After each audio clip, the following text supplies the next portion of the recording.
Thank you, Mr. Chairman. I want to start with a question for each of the five witnesses. In your judgment, are voter ID laws racist? Professor Tolson. Thank you for that question.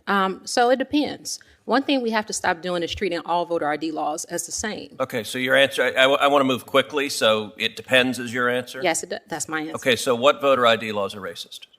Apologies, Mr. Cruz, your state of Texas, perhaps? Okay, so you think the entire state of Texas is racist. What about requiring an ID to vote is racist? So I think, sir, that's pretty reductive. I'm not saying the entire state of Texas is racist. You just said my state of Texas, so you tell me what about the Texas voter ID laws is racist? So the fact that the voter ID law was put into place to diminish the political power of Latinos with racist intent and had been found to have You're racist asserting intent, that. What's your evidence for that? The federal district court that first resolved the constitutionality of Texas's voter ID law. Okay, so your view is voter ID laws are racist. How about you, Mr. Yang? I agree with Professor Tolson. Voter ID laws can be racist. Okay, that's other two. Context. Mr. Science?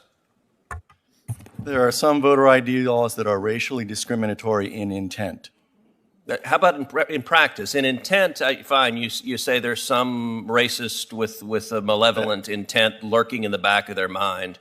But let's just talk about it as a practical matter. When I go to vote, they ask me for my ID. I pull out my ID, I show it to them, I vote. Is that racist?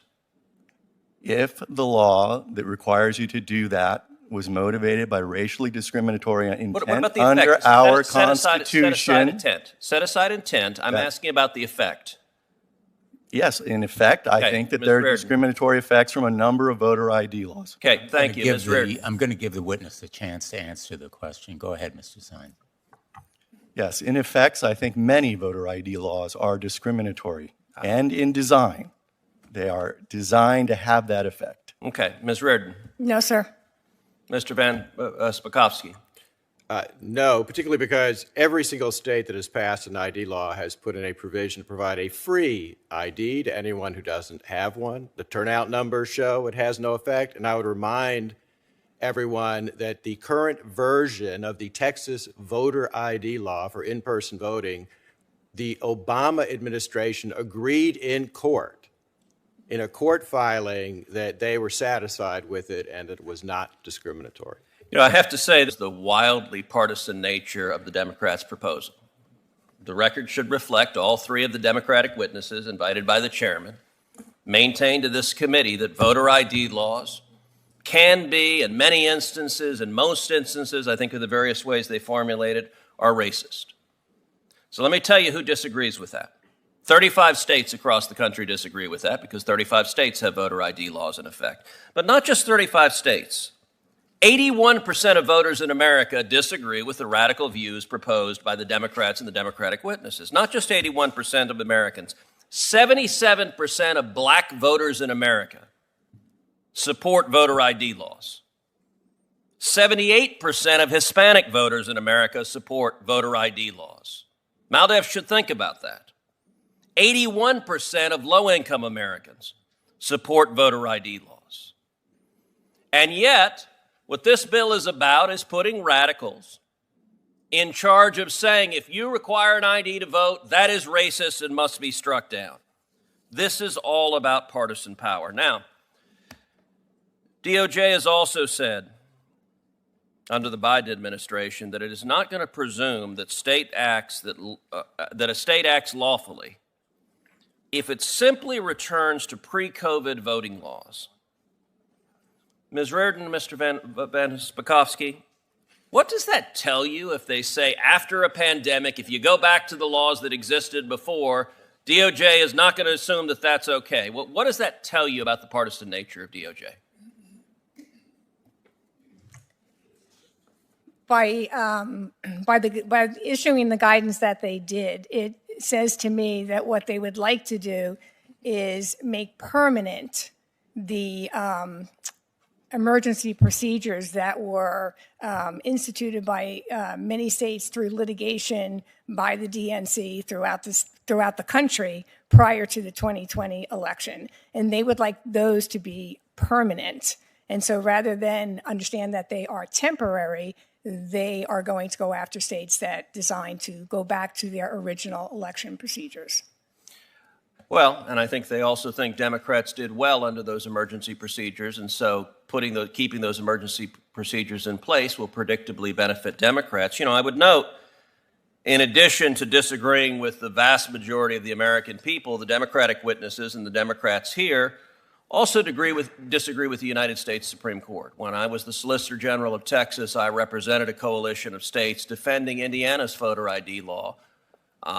Before the U.S. Supreme Court, a group of plaintiffs challenged that. It went to the Supreme Court, and the Supreme Court, by a vote of 6-3, upheld Indiana's voter ID law. Not only did they do so, Justice John Paul Stevens, one of the lions of the left, wrote the majority opinion where he said voter ID laws protect the integrity of elections.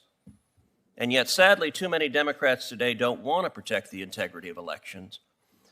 And I've got to say, there is a view, particularly from Northeastern Democrats, that they look down on the rest of the country as a bunch of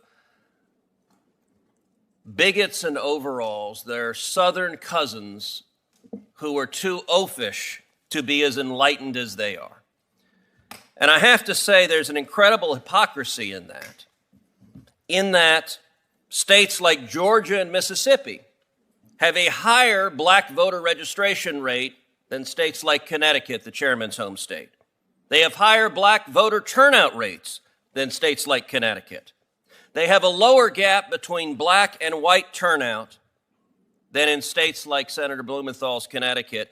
And in fact, states like Georgia and Mississippi, African Americans vote at a higher rate than white voters, and in Texas, they're basically equal. One of the sad realities of today's Democratic Party is they define race as follows.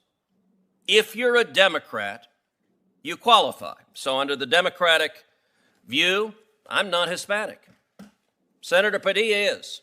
If you're a Democrat, you're an Hispanic. My abuelo and abuela would be very surprised to discover I wasn't Hispanic. But that's how Democrat views it. That's how the radicals in the civil rights division view it, and I will point out as an example.